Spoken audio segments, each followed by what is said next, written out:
अस्सलाम वालेकुम जी, मैं उज़रार खोड़ो, मेरे साथ है शाहज़ेब जिलानी और आज है कॉल इन डे, तो हम आपकी ही बातें सुनेंगे।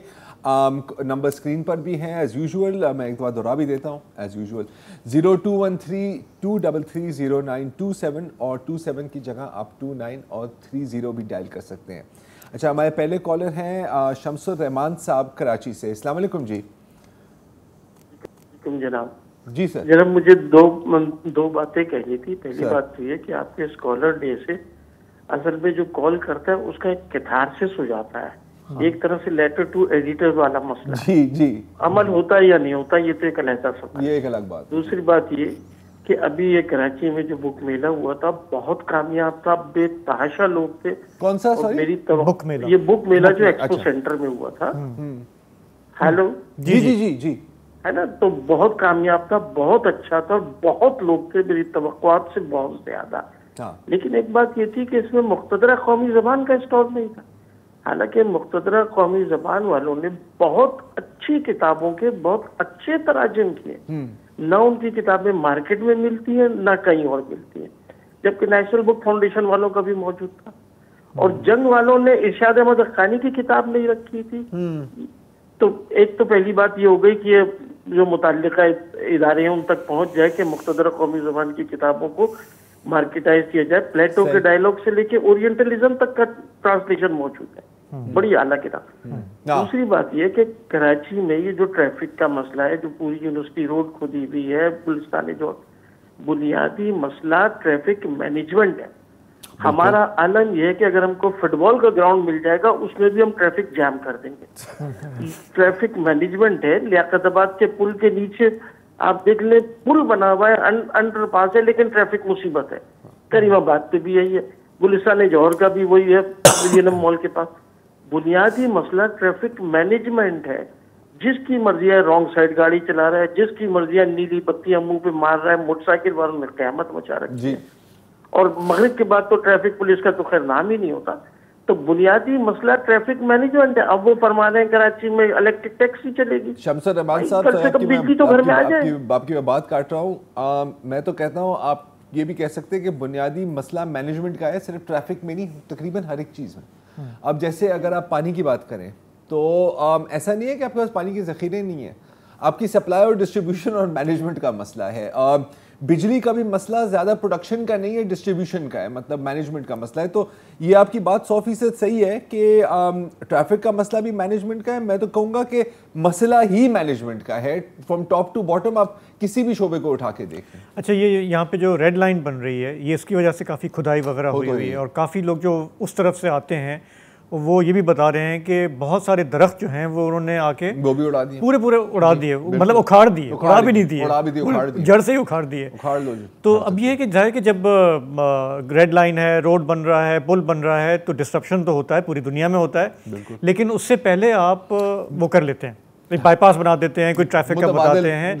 अच्छा, लोगों को भी होता है कि यार 4-6 महीने की मुसीबत है, धूल मट्टी में हम जा रहे हैं, लेकिन फिर ठीक हो जाएगा, है ना। हमारे यहाँ ये मैं एक्चुअली मुसलसल सुन रहा हूँ ये शिकायत जो है ना, मैनेजमेंट का ही मसला है ना, ये मैनेजमेंट का मसला है, मैनेजमेंट का मसला कि कोई ये नहीं कह रहा कि आप ना बनाएं, भाई बनाएं, बल्कि ज़रूरी है बनाना। हाँ, लेकिन आप मीनवाइल जो है लोगों को अजियत में ना डालें, क्योंकि वो रोज जब वहाँ से गुजर रहे होते हैं ना, उनके मुँह से दुआएं नहीं निकल रही होती। To put it mildly. जी बिल्कुल। अगले कॉलर हमारे हैं रहील अशर कराची से। अस्सलाम वालेकुम जी। अस्सलाम वालेकुम। अस्सलाम वालेकुम जी। अस्सलाम वालेकुम। वालेकुम सलाम जी। अच्छा जी, आज मैं बात करूंगा थोड़ी मुल्क के हालात पे। देखें, जो पाकिस्तान में पिछले इस हफ्ते में 2 दहशतगर्दी के बड़े वाकयात हुए, एक बन्नू और एक आज इस्लामाबाद। इसमें देखें, मैं अफसोस से कहना पड़ता है कि जो पाकिस्तानियों ने कुर्बानियाँ दी, हमारी सिक्योरिटी फोर्सेज ने, सारा कुछ वो हमारे सियासतदानों ने मलिया मेड कर दिया। इमरान खान साहब पहले कहते हैं आप न्यूट्रल, जो जानवर होता है आप न्यूट्रल ना हो, मुझे सपोर्ट करें। अब कहते हैं जी आप न्यूट्रल हो जाए, मौजूदा हुकूमत है उनके माशियत, पाकिस्तान की इकोनॉमिक कंडीशन समझ नहीं रही। आदमी जो है, हम जैसे आदमी का भी इस वक्त गुजारा करना बड़ा मुश्किल हो रहा है, तो जो middle class, low middle class है, वो कहाँ जाएंगे। हमारे सियासतदान ये चीज भी सोच रहे कि जी इसका एंड लूजर जो है वो पाकिस्तान की अवाम है। एक पार्टी जा रही है कि जी मुझे पकड़ के दोबारा इक़्तिदार में ला दिया जाए, दूसरी कह रहे हैं कि नहीं जी हमारे इक़्तिदार को तूल दे दी जाए। तो कुछ तो मेरे आपसे सवाल यही है इन लोगों से, भाई खुदा के वास्ते पाकिस्तान और पाकिस्तान की अवाम का सोचो। पाकिस्तान में दहशतगर्दी बढ़ रही है, महंगाई बढ़ रही है, हर चीज जो है वो हमारे कंट्रोल से बाहर होती जा रही है। अगर यही हालात रहे तो बताएं फिर हम लोगों का क्या होगा, क्योंकि हमें अपने सियासतदानों से तो अच्छे की उम्मीद नहीं है, जो पिछले हम 6-8 महीने से देख रहे हैं कि एक दूसरे के गिरबान पकड़ के खींचते हैं, एक दूसरे के खिलाफ जबानें इस्तेमाल करते हैं, जो कुछ करते हैं जी बस किसी तरह हम आ जाएं। मेरा सवाल ये क्या करें कि जी इसका हल क्या है? कुछ तो ऐसा हल हो कि पाकिस्तान की आवाम को कुछ तो रिलीफ मिले। आप इकोनॉमिक कंडीशन खराब, अब अल्लाह अल्लाह करके सिक्योरिटी कंडीशन ठीक हुई थी, वो फिर आपकी दोबारा हो रही है खराब, तो देख पाकिस्तान की आवाम कहाँ जाए और किस तरफ देखे। बहुत शुक्रिया जी, अस्सलाम। राहिल साहब शुक्रिया बहुत बहुत। ये जो फ्रस्ट्रेशन है सियासी सूरत हाल से, मेरा ख्याल है वो तो पूरे मुल्क में काफ़ी लोग शेयर करते हैं कि ये खींचातानी जो चल रही है मुसलसल 8 महीने से, मतलब आज भी देखें आपके लाहौर हाई कोर्ट ने परवेज़ इलाही साहब को बहाल कर दिया, काबीना को बहाल कर दिया, फिर अब 11 जनवरी की डेट आ गई। मतलब चलें ठीक है, इस साल असेंबलियाँ तहलील नहीं होंगी, अगले साल में जनवरी में हो सकती हैं या कब हो सकती हैं। अच्छा, इसमें हम उलझे हुए हैं। नहीं उलझे हुए हैं। और दूसरी बात है राहिल भाई, सॉरी टू से, आप कोई उम्मीद ना रखें कि कोई आवाम का सोचेगा, क्लियरली मैं आपको बता रहा हूँ।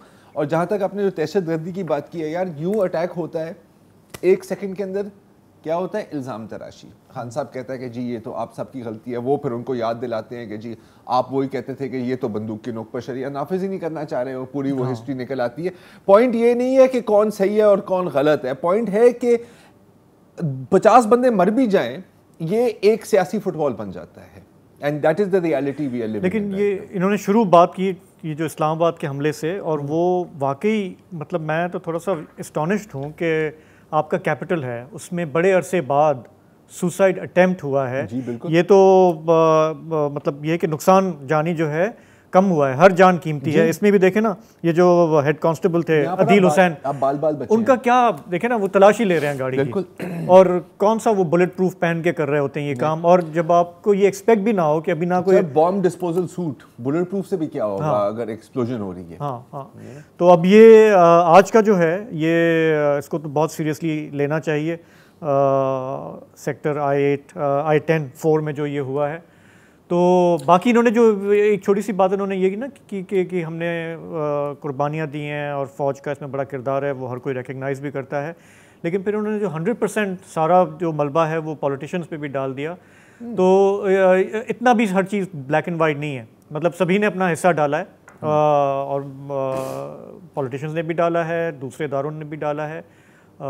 लेकिन और फिर आप ये भी ना भूलें, अब ये कभी ना भूलें कि हमारी आवाम में भी एक शायद बहुत बड़ा तबका नहीं है, लेकिन एक तबका है जो अपोलोजिस्ट भी है टीटीपी के लिए, ठीक है। और ये आपको याद होगा जब भी एक ज़माने में बात होती थी कि जी ये इनके बेसिस हैं, इस पर ऑपरेशन होनी होती थी, तो एक जवाब आता था कि आप क्यों नहीं जाके लड़ते वहाँ पे, हाँ, अगर इतनी आपको तकलीफ हो रही है, ये भी हमारे भाई हैं, and so on and so forth. Until army public school 144 लोग बाशमूल बच्चे जब वहाँ बेदर्दी से कत्ल नहीं हुए, उस वक्त तक ये अपॉलॉजीज चलते अपनी टहटें शुरू इन लोगों ने अपनी बंद नहीं की। अच्छा, वहां पर भी उनके जहन नहीं तब्दील हुए, सिर्फ उनके होंठ सिल गए, बिकॉज इतना रिएक्शन आया था कि वो कुछ कर नहीं सकते। लेकिन आप देख रहे हैं धीरे धीरे कि वो दोबारा उभर रहे हैं, and they are in every strata of society. ये आप कभी ना भूलें, ये है एक हमारी टेंडेंसी जी। तो हमारे अगले कॉलर हैं हमारे साथ सईद रशीद साहब। जी सईद रशीद जी, अस्सलाम वालेकुम। वालेकुम सलाम, कैसे मिजाज है? बिल्कुल खैरियत। 2 मिनट दीजिएगा, वरना मेरी बात आप समझ नहीं पाएंगे। सर आप 5 मिनट ले लें सर। वज़ादार फैमिली है, मगर मेरे ख्याल से मुनाफकत की लिमिट कर दी है, और जब से ये एस्टेब्लिशमेंट न्यूट्रल हुई है उनको ये आइडिया हो गया कि अब हमें कोई नहीं संभालेगा, तो दोनों भाई दोनों विकेट पे खेल रहे हैं। अगर सूबाई हुकूमत को एक्शन ले तो वो परवेज साहब रोक लेंगे अपने चौधरी साहब के लिए, और अगर वफाकी ले तो वो। अब इमरान खान इस बुरी तरह उस भंवर में फंस गया है अपनी इमेच्योर सियासत से, इसलिए क्रिकेटर था ना ये, इसको पता नहीं था सियासत होती क्या है। देखें, अगर ये नो कॉन्फिडेंस वोट अगर इमरान फुल जोर भी लगा ले कि ना हो, तो ये 10 जो बैठे हुए हैं ना इनके, ये उसको करवा देंगे कि डिफीट, और उसके बाद 0 पोजीशन पे दोबारा इमरान खान आ जाएगा और वो फिर ब्लैकमेल करेंगे कि 35 सीटें दो, 15 सीटें दो, वजीर आला बनाओ, ये करो वो करो, ये मिल के इन्होंने इस तरह ट्रैप किया इमरान साहब को कि वो अपनी बॉम्बसराई मारते रहे और ये दोनों वजह से उससे खेल रहे हैं। अब से वाहिद हल इमरान खान के पास एक है कि मर्द का बच्चा बने और कहे मैं ब्लैकमेल नहीं हूंगा और डिफीट कराए, पहले इसको डिफीट कराए, फिर जब री इलेक्शन हो तो फिर इनसे बार्गेन करें कि भाई तुम्हारी 10 सीटें तुम्हें बस ये 2 मिनिस्टर देंगे और ये देंगे और ये करेंगे। आप मुझे बताएं कौमी असेंबली के नो कॉन्फिडेंस आया, एमकेएम के पास कितनी सीटें थी? वो चाहती तो कहती हमारा वजीर आजम बना दो। गुंडागर्दी की लिमिट है कि 10 सीटों वाला 180 की 2 पार्टियों को ब्लैकमेल कर रहा है कि हमारा वजीर आजम वाला तुम बनाओ। और ये दोबारा मेरे ख्याल से जो परवेज इलाही ने इनके कपड़े उतारे हैं ना, वो ऑपोजिशन भी कभी नहीं उतार सकती थी और उसके बावजूद वो गले लगाए हुए। वो भाई तुम अकल, वो क्या कर रहा है? आज का पूरा सिनेरियो फिक्स मैच था, उन्होंने सब प्लान करके इमरान को फिर ट्रैप कर लिया। ये फिर जज्बाती फवाद चौधरी और फलाने डमाके एक दफा ज़हन बना ले कि भाई हमने ब्लैकमेल नहीं हो रहा है, ऐसी तैसी में जाए और अगले इलेक्शन में फुल जोर लगाए और इनसे कहे भाई 10 सीटें दोगे तो 2 मिनिस्ट्रियां देंगे, तुम्हें 3 दे देंगे और ये अपनी औकात में रहो, इससे ज्यादा नहीं बढ़ने की। तो सारी चीजें सीधी हो ठीक है, ठीक है। सईद रशीद साहब, आपका मशवरा इमरान खान साहब तक पहुंच गया, हो सकता है वो उस पर गौर करें।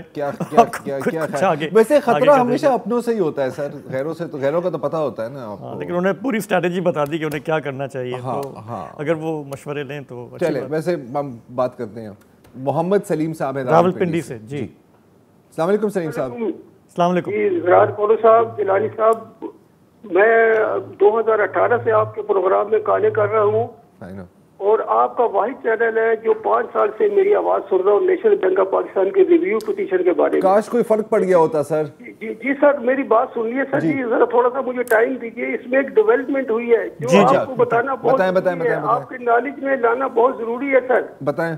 ऐसा हुआ है कि chairman national assembly standing committee on finance के शेख कैसर साहब से को मैंने मैसेज किए थे 2 तारीख को अपने रिव्यू पिटीशन के बारे में, तो उन्होंने फिर मुझे 3 तारीख को मुझे कॉल की, 3 तारीख को दिसंबर को मुझे कॉल की और 7 मिनट तक मुझसे बात की और मेरे सारे मामलात को सुना उन्होंने, मैंने उनको बताया।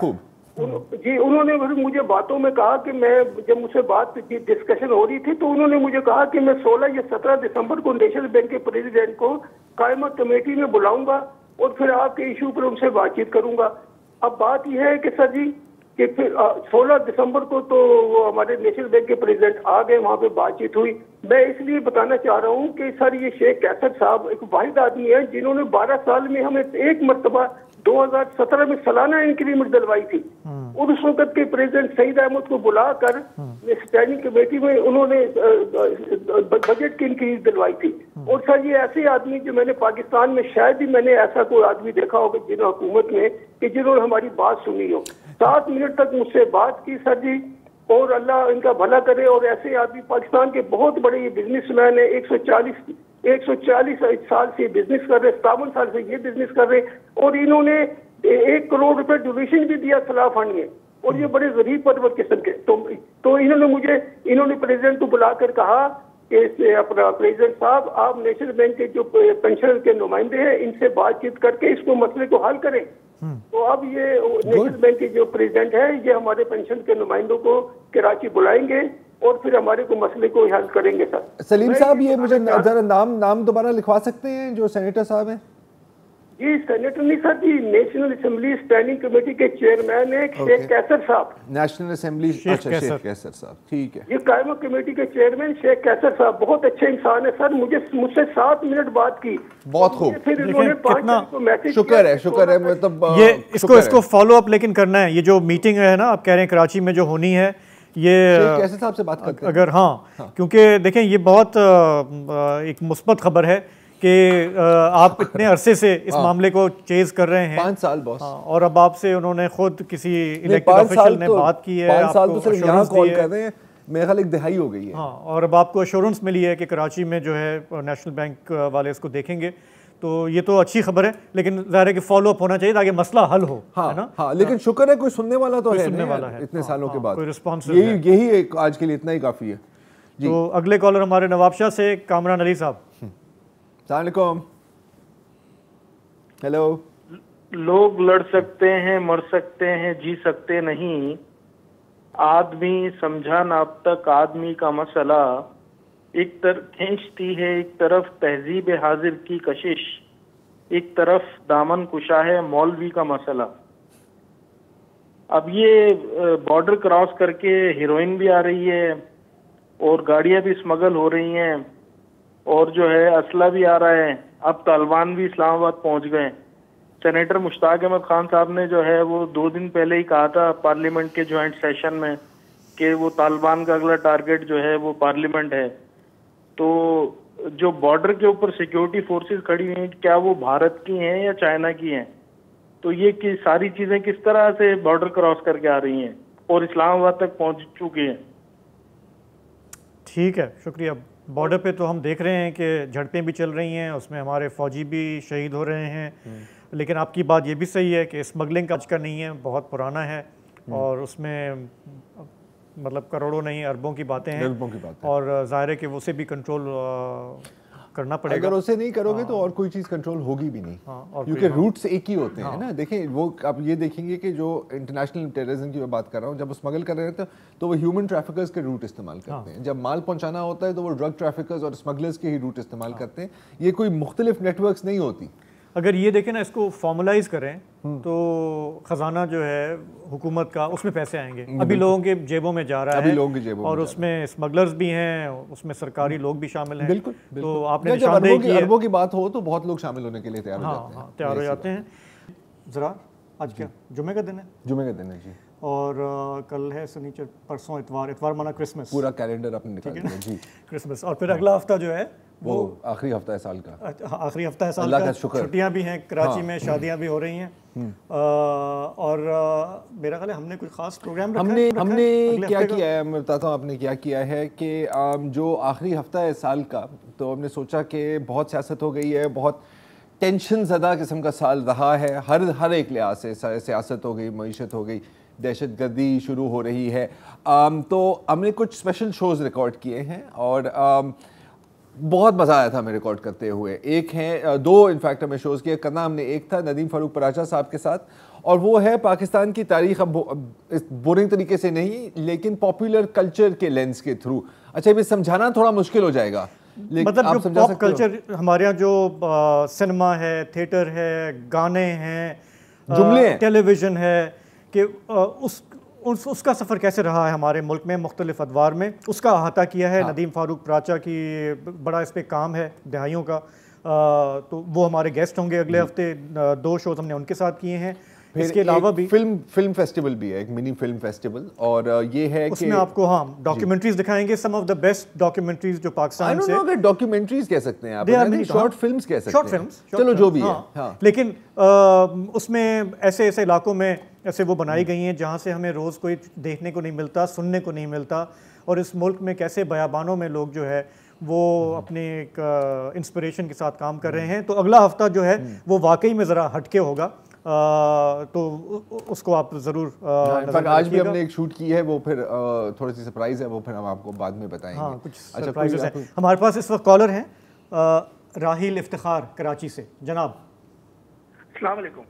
वालेकुम सलाम जी। साजिद जिलानी साहब से मैंने बात करनी थी जी। हुकुम, मैं पेश हूँ जी। जिलानी साहब, मैं आपसे ये कहना चाह रहा था, हम लोग जैसे एक मिडिल लाइफ जो हम लोग गुजार रहे हैं, लास्ट 6-7 ईयर्स से जो हम लोग स्ट्रगल कर रहे हैं, पहले जैसे अपनी फैमिली के साथ आप चले जाते थे बाहर वीकेंड्स वगैरह पे, अब इतना मुश्किल हो चुका है, like it's been so tough recently कि सिनेमा जाने के लिए भी सोचना पड़ता है। सही बात है। तो ये हम कब इस सीक्वेंस से गुजरेंगे? मैं अब सफेद पोश आदमी की बात करना चाह रहा हूँ। देखिए, जो अमीर है वो तो अमीर से अमीर होता जा रहा है, गरीब को तो आप छोड़ ही देना।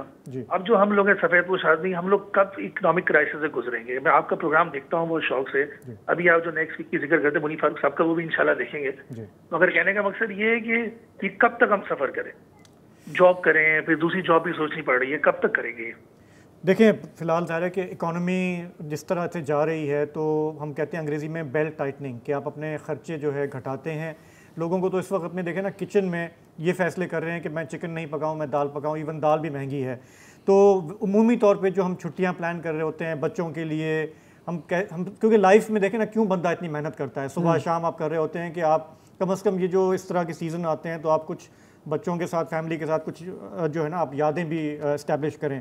तो जिस इकोनॉमिकली जिस मरहले से हम गुजर रहे हैं महंगाई से, उसमें बेल्ट टाइटनिंग हर एक को करनी पड़ रही है। आपने बिल्कुल सही कहा कि बाज़ वो लोग हैं ज़रा जो जिनको कोई फ़र्क नहीं पड़ता, वो जाते हैं अपनी फिल्में भी देखते हैं, वो अपने खर्चे भी करते हैं, एक्सपेंसिव रेस्टोरेंट्स में भी खाते हैं। लेकिन जिस तरह उन्होंने कहा राहिल साहब ने कि सफ़ेद पोश आदमी को बहुत सोचना पड़ता है, तो फिर आप सस्ते ऑप्शंस पे आ जाते हैं।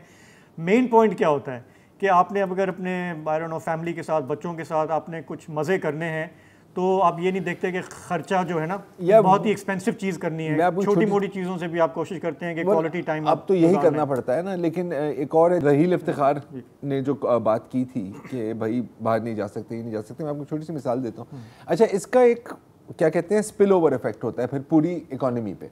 और वो कैसे? अब जैसे मेरी गली में एक मतलब हस्बैंड एंड वाइफ मतलब वहाँ पे गली में काम करते हैं, इन द सेंस कि किसी घर में आके झाड़ू पोंछा, कहीं कुछ खाना पका लिया, इस तरह का जो काम होता है पार्ट टाइम का। अच्छा, अब पिछले साल की बात है कि उन्होंने कहा कि जी हमने ना अपना एक बर्गर का एक स्टॉल खोल दिया है और वो इतना अच्छा चल रहा है कि हमें काम करने की ज़रूरत नहीं है, हम वहाँ से बहुत अच्छा कमा रहे हैं। हमने कहा कि बड़ी अच्छी खुशी की बात है, बर्गर खिलाई भी सही, फिर उन्होंने अच्छे थे।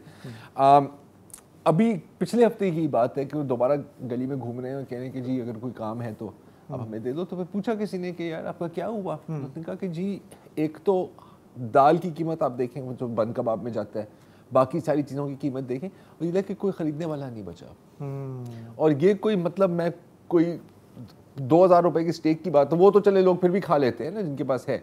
मैं बात कर रहा हूँ बिल्कुल स्ट्रीट फूड की। तो उसकी डिमांड कम होगी तो इनकी कमाई कम होगी, कमाई कम होगी तो फिर आपके पास खर्चने के लिए पैसे नहीं होंगे। तो एक पूरा वो विशेष साइकिल चलती है ना, जिसके अंदर आप बुरी तरह से फंस गए। हाँ बिल्कुल। इनका जो सवाल था ना कि हम सॉर्ट ऑफ इंटरटेनमेंट बजट का क्या करें, ट्रैवल नहीं कर सकते, हम फ्लाइटें नहीं पकड़ सकते, हम बाहर नहीं जा सकते। तो मैं इस बात से इनकार नहीं कर रहा कि पैसे की बड़ी अहमियत है, लेकिन जब आप फैमिली टाइम, छुट्टियों का टाइम गुजारने की बात हो ना, तो आप कभी कभी ये भी सोच लेते हैं कि यार इस साल नहीं जाएंगे कहीं, अगले साल जाएंगे, हालात बेहतर होंगे। इस साल क्या करें, छुट्टियां हैं, क्या करना है, किसी रिश्तेदार क्या चले जाते हैं, वहाँ पे जाके पड़ाव डालते हैं, रात को मोनोपोली खेलेंगे, लूडो खेलेंगे, फिल्में देखेंगे। मतलब मैं सिर्फ ये कह रहा हूँ कि देयर आर वेज, और हमारी लाइफ में भी इस तरह के मरहले आए हैं कि आपने कहा है कि यार बजट नहीं है, हम नहीं कर सकते। बच्चों को भी आप समझाते हैं कि देखो ये सब ज़िंदगी का हिस्सा है, उतार चढ़ाव आता है, उस हिसाब से एडजस्ट करना होता है, क्योंकि खुशी जो है वो डिपेंडेंट नहीं है पैसे पे। वो अगर आप ढूंढना चाहें तो आप फिलोसॉफिकल बात है, लेकिन बात सही है। तो बहरहाल हम चलते हैं अपने अगले कॉलर की तरफ। हमारे साथ हैं शहाब अहमद। जनाब सर। हेलो जी, अस्सलाम वालेकुम। मैं शहाब बात कर रहा हूँ। मैं रिंग रोड कैंट का रिहायशी हूँ। सर जी, सबसे पहले तो मैं आपको अप्रिशिएट करना चाहूँगा जिस तरह से वसत साहब और जरार साहब और आप मुख्तलिफ जो इशूज़ हैं उनको कवर करते हैं, जितना डेप्थ में जाके, डिटेल में जाके आप लोग बात करते हैं। माशाल्लाह बड़ा अच्छा प्रोग्राम है आपका, मैं बाकायदगी से देखता हूँ। आप लोगों की तवज्जुह से मैं एक्चुअली एक हमारे जो काम वाला है उनकी तवज्जो इस तरफ मबजूल कराना चाह रहा था। आप लोगों की भी इल्म में होगा, आपके चैनल पे भी हमने देखा था गुज़िश्ता रोज़ जिस तरह से आया चंडीगढ़ रोड पे कुछ एक एहतजाज हुआ था, और उसके बाद जो सराउंडिंग का पूरा एरिया यानी कि रेड जोन भी पूरा पैरालाइज हो गया था। मैं खुद भी जॉब करता हूँ आई चंडीगढ़ रोड पे एक प्राइवेट फर्म में, तो वहाँ पहुँचना मेरे लिए काफ़ी दुश्वार हो गया था। अब कराची जैसे शहर में जहाँ रेड जोन से मुत्तसिल आए चंडीगढ़ रोड, जहाँ बड़े बड़े बैंक्स हैं, दफातर हैं, मल्टीनेशनल कंपनीज के ऑफिस हैं, वहाँ अगर एक मोब आ जाए और इस तरह से बिल्कुल से स्ट्रक कर दे एरिए को बिलखुसूस ऑफिस टाइम में, तो वहाँ से निकलना बड़ा मुश्किल हो जाता है। क्या हमारी ये इंतजामिया और पुलिस जो है उनके नॉलेज में ये प्रोटेस्ट कॉल आती नहीं है, ये कोई पेशबंदी नहीं कर सकते? इस सिलसिले में कोई आवाज उठाने वाला है हमारे यहाँ पे? इवन के मीडिया भी उस वक्त दिखाते हैं कि पोस्ट पे तो काम करता है, पहले से जो नहीं कोई इस तरह की प्लानिंग नहीं होती, ना कोई एडवाइजरी जारी की जाती है कि कोई डाइवर्जेंस मिल जाए। ठीक है, देखिए हमारे यहाँ हमने कराची में ये देखा है, और बल्कि इस्लामाबाद में भी जब ये भी बात हो रही थी रेड जोन की और इसकी, कि इंतज़ामिया को जब पता होता है कि कोई आ रहा है प्रोटेस्ट करने के लिए, तो वो हमने कई दफ़ा देखा है सीएम हाउस के आसपास जो है ये लगा देते हैं, फ़ौज को, अपना पुलिस को लगा देते हैं।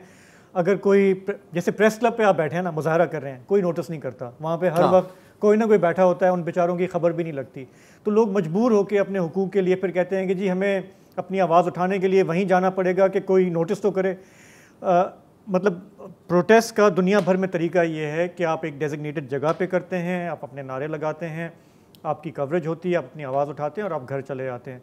हमारे यहाँ अनफॉर्चुनेटली जब आप डेजिग्नेटेड जगहों पे जाते हैं तो कोई देखता ही नहीं है, तो मजबूरन फिर आप रुख करते हैं सीएम हाउस का, गवर्नर हाउस का। मतलब फिर ये हुआ कि आया चंडीगढ़ रोड और सीएम हाउस, ये हाइड पार्क है पाकिस्तान के, अगर हम यहाँ आके एहतजाज करेंगे तो वो नोटिस होगी, ऐसा ही है बॉस और होगा। देखिए मैं आपसे पूछता हूँ ना, मिसाल के तौर पे आपका कोई बहुत बड़ा मसला है, तनख्वाह का मसला है, पेंशन का मसला है, और आप काफ़ी अरसे से उस पर आवाज़ उठा रहे हैं, कुछ नहीं हो रहा। लोग जब बिल्कुल मजबूर होते हैं ना, तभी वो फिर बाहर निकलते हैं, उनको पता होता है कि पुलिस लाठी चलाएगी, उसके लिए भी फिर तैयार होते हैं। इंतहाई मजबूरी की हालत में जब आप आते हैं तो फिर आप कहते हैं कि अब कोई ऑप्शन नहीं है। मैं आपकी बात समझ रहा हूँ कि जिन लोगों के यहाँ पे दफातर हैं सबसे ज़्यादा वो डिस्टर्ब होते हैं और वो कहते हैं कि यार इसका कोई और हल होना चाहिए। अगर हमारा थोड़ा सा फंक्शनल हो जाए, हमारे जो सोसाइटी है और लोगों के मसले हल हो, जैसे अभी वो कॉलर हमें बता रहे थे कि एक इलेक्टेड रिप्रेजेंटेटिव ने उनको फ़ोन किया, उनसे बात की।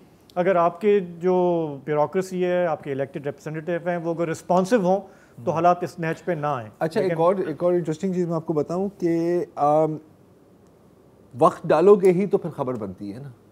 ये है, अब जो हुसैन खान वाला का केस अगर आपको याद है, कसूर में हाँ पूरी एक चाइल्ड पोर्नोग्राफी और ब्लैकमेल और रेप की एक रिंग थी। अच्छा, सालों से चलती आ रही थी।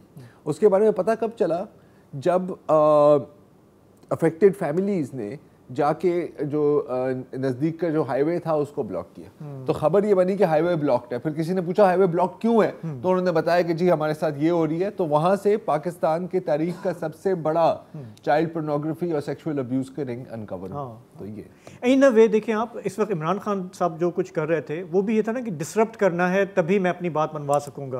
अगर मुल्क नॉर्मल चलता रहा तो मुझे तो कोई घास नहीं डालेगा। तो यही वही लॉजिक आ जाता है बाहर। लेकिन आपकी बात बिल्कुल बजा है कि उससे आम शहरियों को तकलीफ होती है, जो कि नहीं होनी चाहिए। हमारे साथ अगले कॉलर हैं शहरियार साहब कराची से। अस्सलाम वालेकुम। अच्छा सर, मैं एक छोटी सी मेरी आप लोगों से अर्ज है, मैं आपका प्रोग्राम बहुत अरसे से फैन हूँ। आई थिंक पिछले 5-6 सालों से यही देखता था। तो लेकिन अब मैं बहुत डिस्ट्रॉय हो चुका हूँ, मुल्क डिस्ट्रॉय हो गया हमारा। ये रोड बंद हो रहे हैं, इमरान खान, पीटीआई, नून लीग। आप लोगों का शो थोड़ा सा हटके था, हम देख रहे थे इफ्तिखार आरिफ साहब भी शो में आए। आप वक्तन फवक्तन अच्छे लोगों को, जो शायर या अदीब और सकाफत से वाबस्ता लोगों को भी अपने शोज में बुलाते थे, लेकिन काफी अर्से से चीजें रुक गई हैं।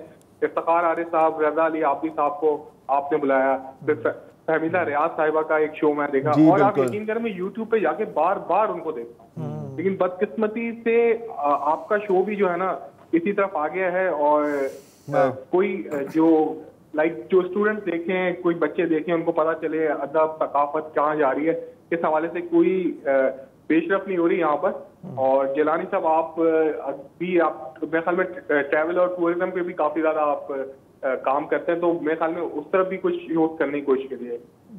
अच्छी सजेशंस हैं, और आप जरूर हमारा अगले हफ्ते के प्रोग्राम देखिएगा। आपकी ये जो ख्वाहिश है ना वो हमने पूरी कर दी। आपकी बात तो सही है, पूरे साल ये पॉलिटिकल शो ही बना हुआ था। हम आपस में भी एक्चुअली यही बहस कर रहे होते हैं कि भाई ये सियासत से कैसे जान छुड़ाएं, लेकिन मजबूरी है, जो जिस मुल्क में रहते हैं उसको इग्नोर भी नहीं कर सकते। बहरहाल एक छोटा सा ब्रेक लेते हैं, फिर वापस प्रोग्राम में आते हैं।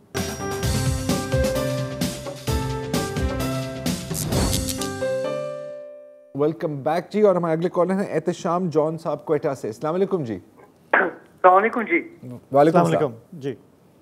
सर ये मैं क्वेटा से बोल रहा हूँ, और ये जो इस वक्त हमारी कम्युनिटी क्रिश्चियन कम्युनिटी है क्वेटा में, उसे यहाँ पर तमाम चर्चेज को थ्रेट है जी। हेलो।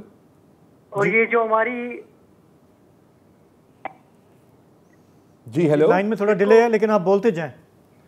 अगर आप टीवी देख रहे हैं इस वक्त पे एहतशाम साहब, तो वो उसमें डिले आती है, अगर आप उसको म्यूट कर दें या तो। सर ये ऐसे है कि हमें बहुत ज्यादा थ्रेड है। तमाम चर्चेज जो है 25 तारीख को हमारी जो है वो हजरत ईसा की ईद है, विलादत जी।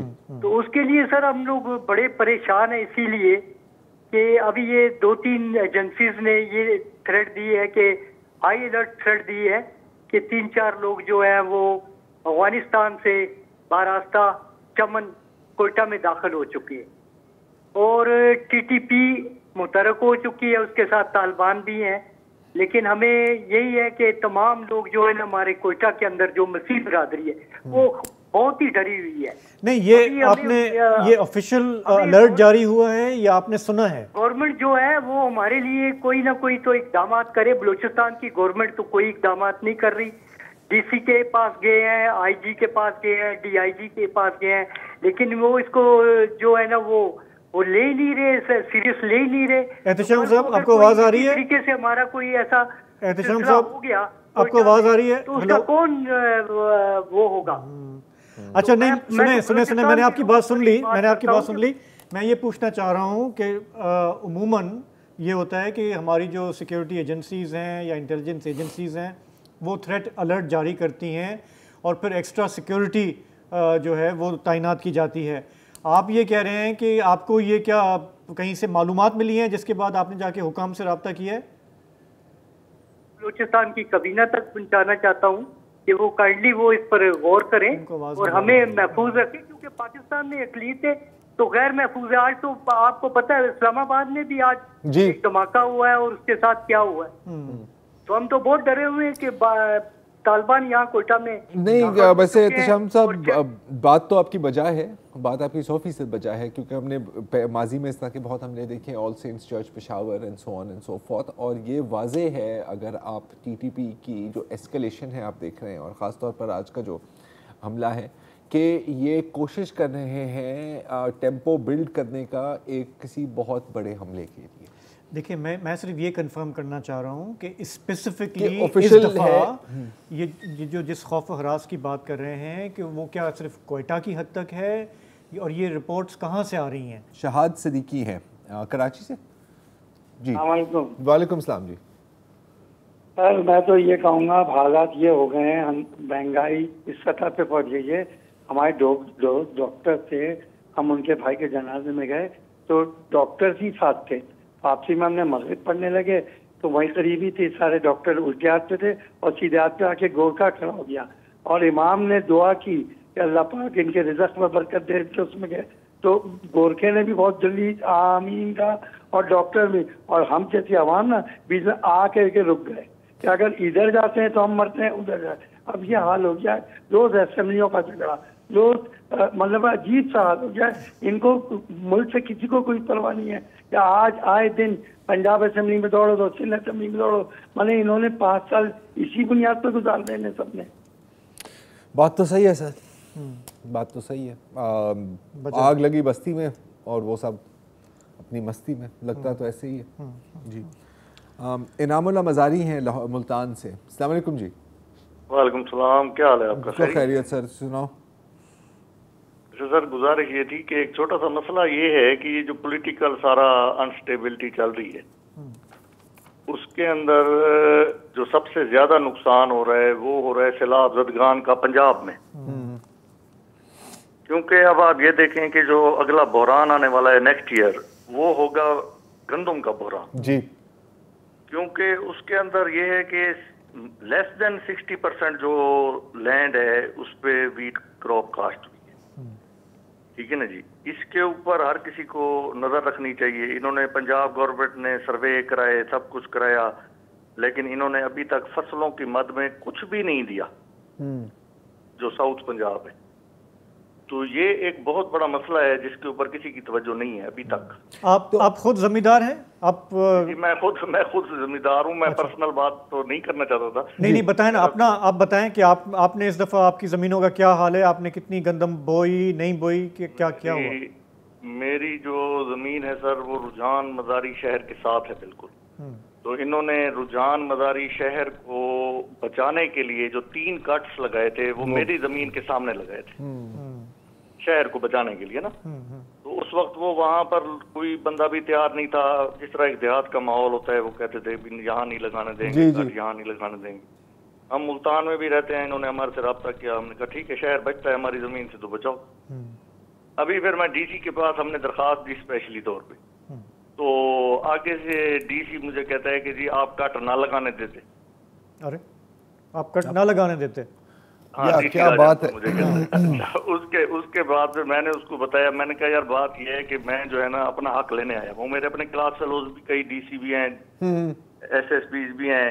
मैंने कहा मैं आपको ना सिफारिश करवाऊंगा, ना मैंने आपको रिक्वेस्ट करनी है, और ना मैं आपके पास लाइन में लगूंगा, ठीक है ना जी। मैं आपको गलत कह रहा हूँ, आप लिख के दे दो मुझे कि भी मैं गलत कह रहा हूँ, ठीक है। फिर उसका जो एसी रुझान था, उसने बकायदा सर्वे में ये लिख के दिया कि इनका जो नुकसान है वो मोर देन 70 लाख है, ठीक है ना जी। फिर कहते जी वो AC अपनी जेब से दे दे। अरे अपनी जेब से कैसे दे? क्या मतलब है ये, मतलब एक इररिस्पॉन्सिबल, ये तो कोई बात ही ना हुई है। तो आपकी जमीन पर क्या अभी भी पानी है? आपने नहीं की गंदम इस दफा? नहीं, मैंने नहीं की। हमारे जमीन पे अभी भी जो कट्स जहाँ पर लगे हुए थे ना, वहाँ पर 2-3 झीलें अभी भी मौजूद है।